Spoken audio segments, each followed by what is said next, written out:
Hi, my name is Carolina Talatinian. I'm the country coordinator for Education USA, and today we will be talking about how to describe your extracurricular activities for college applications. Um, you know that in the application process to universities in the US, there's a number of things that you have to provide to admissions departments, right? And it's not just grades, it's not just your essays, but it's not just your scores of the standardized exams, but it's also a list of your extracurricular activities. We're going to see this in a second, but what are the extracurricular activities? In a nutshell, is whatever you do after school that is not um, a mandatory thing that you have to do for school, right? So it can be at school, but it's not something mandatory. It's something that you choose to do. It could be outside of school, right? And it's how you spend your time apart from your academic life. And why is it this important for your application to universities in the U.S.? Extracurricular activities lets you, show um, your skills beyond what is academic, right? So it lets you show a different set of abilities that might not be showcased through your academic performance. It lets you highlight your passions, what drives you. It lets you show that you are able to do to explore areas outside your comfort zone, or it might let you show your passion to an academic field as well, because maybe you like something academically speaking, right? But then you go and do some things related to this academic field that you're so into, right? And but in a nutshell, it helps you showcase your potential as a member of a college community. So universities in the US want to see students that are involved in the academic community. They want to see that these students that they choose will take advantage of all the resources and the opportunities that the college is offering you. So that's why they ask for a list of its extracurricular activities. And let's go over a couple of examples, right? Family responsibilities, taking care of a sibling can be an extracurricular activities, sports, whether it's just for fun or you compete, right? Any kinds of volunteering, like volunteering for a church, volunteering for an NGO, work if you need to work, if you're doing an internship, right? That's also considered an extracurricular activity.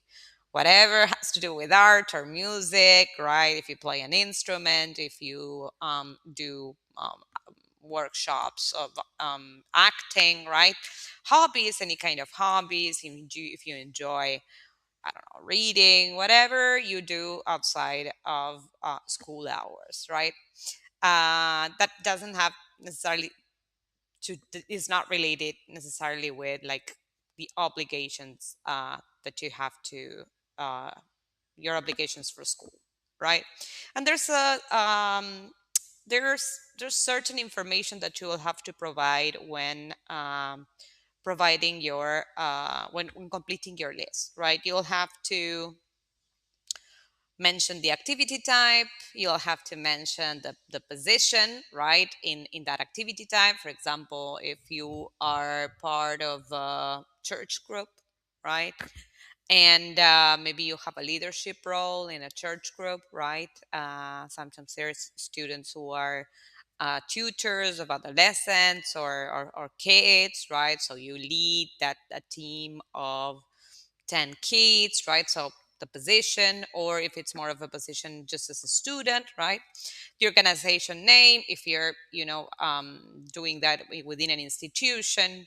The description, which is generally 150 characters, and that's the hardest thing, and that's what we're going to see in a minute. When you participated in which year of school, remember that grade 12 will be our last year here. It will be our last year of high school, right? So grade 12 would be fifth year or sixth year, depending on the school you are, right? Timing of participation, yes, if you do it during your school year, if you do it in the breaks, right? Hours spent per week, weeks spent per year, and then if you intend to participate in a similar activity in college, yes or no, if you're done with the activity and you're open to explore other things in college. And then those are that's the information that you need to provide regarding your extracurriculars. And there will be also a section where you'll have to describe the honors that you have been that you have received, right? So for the extracurricular activities, you have 10 spots, so you can describe 10 extracurricular activities. And if I remember well, for the honor section, you have five places, right? So you have five slots to talk about your honors. So, honor, while honors are the term academic honors is used loosely in the application, is it's devoted, the honors, awards, and recognitions section is devoted to the recognitions that you have received for some of the extracurriculars or the academic work you have done, right? Of course, it can be you know an honor to have 100 friends, right? Or to, I don't know, if you're kind of an influencer, to have many followers, right? But honors, awards, and recognitions, it's always something that is a recognition that is given to you through an institution, to somebody who is not yourself. So it's not you recognizing how well you did on something, it's another institution recognizing you for something successful you have done.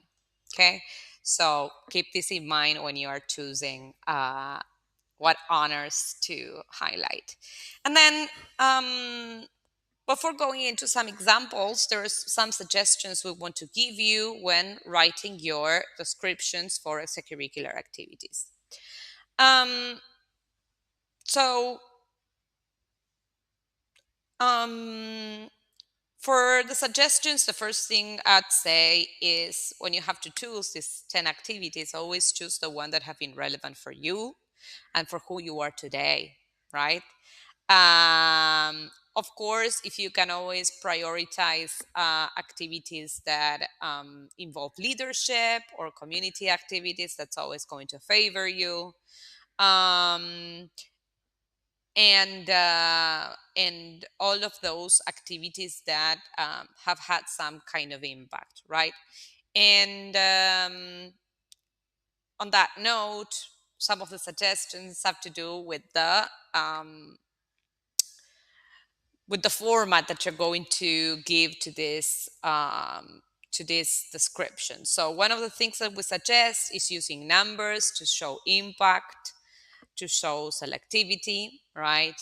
The other piece of advice is being consistent with the format that you use.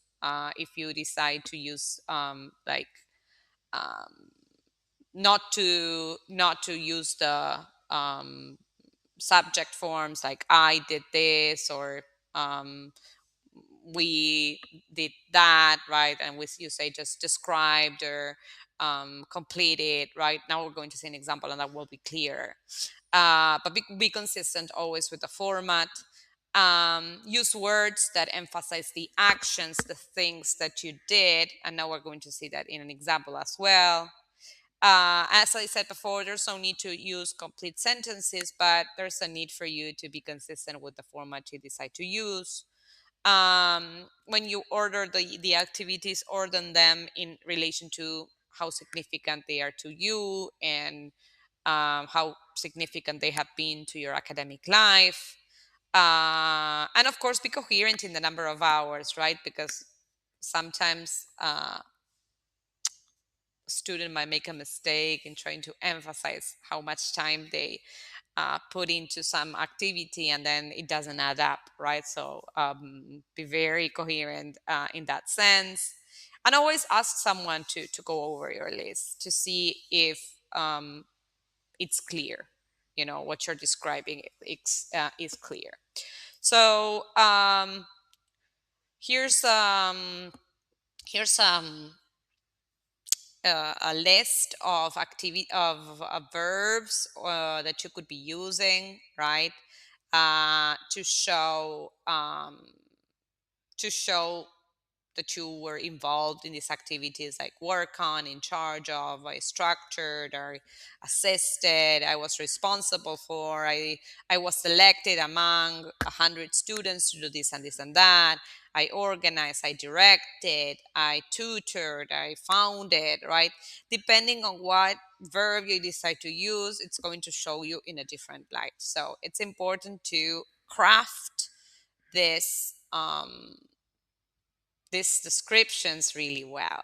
So let's see some examples. I think that with an example, it's going to be easier to see this, right? So these are real life examples of students who wrote, who drafted their their extracurricular activities with us, and then received admissions to universities in the US. So this was the first draft of one of the activities. So let's read together, right? With my fellow delegates, we carried out a campaign for Children's Day, where we got all the school to get involved and contribute to the project, right? So here we don't see, the questions I have when I see this is, okay, what was the person writing this in charge of? I can see this person as a group, but I can't see this person doing something like specific. Then we don't know what the campaign is. What is it that they were doing? Were they donating toys? Were they doing something fun for the kids?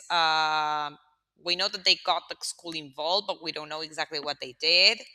And we don't see the impact. We don't know much about what they actually did.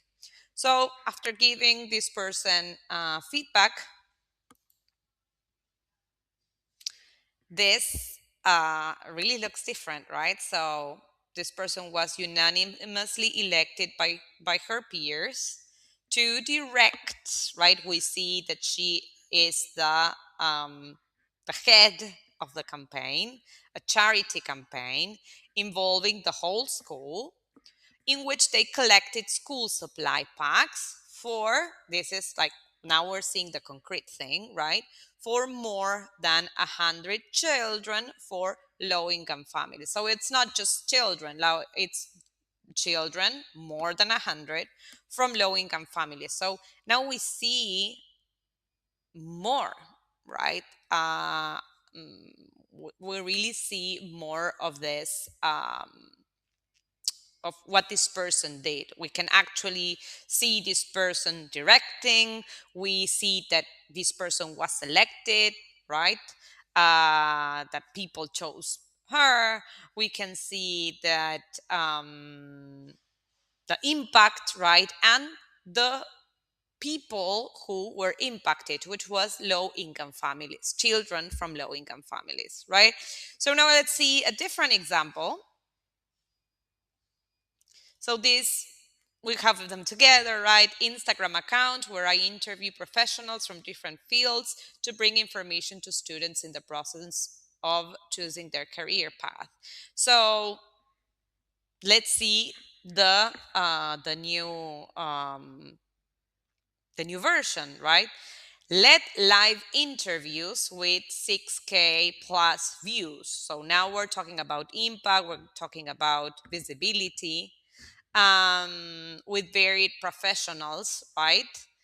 About educational opportunities for low income, first generation, and or rural students. So we know a little bit more about the impact this activity had, and why it was relevant, right? Because it's not the same as saying, oh, yeah, I interviewed professionals to help students, but it was not just any kind of student. It was students, low income, first generation, or rural students who otherwise might not have been able to have this information at their disposal because maybe they don't have professionals in their families. Maybe they don't have access to talking to a professional in their everyday life. So, through the use of interviews that are done online, she managed to close that gap, that information gap between low income, first generation, or rural students and these professionals. So we can see how impactful an activity that maybe one thinks, oh, yeah, an interview online. No, this can actually change somebody's perspective, perspectives of what they want to do in the future, right? So you see the impact right there, and the decision of the person who did this to help these people. This was during the pandemic, so it's even more relevant, right? Okay, so now it's kind of your turn. We know that this is not easy, but it's a matter of practicing. So we're really looking forward to your questions, to reading your extracurricular activities, and you know already where you can find us to keep on working on this part of the application. See you soon.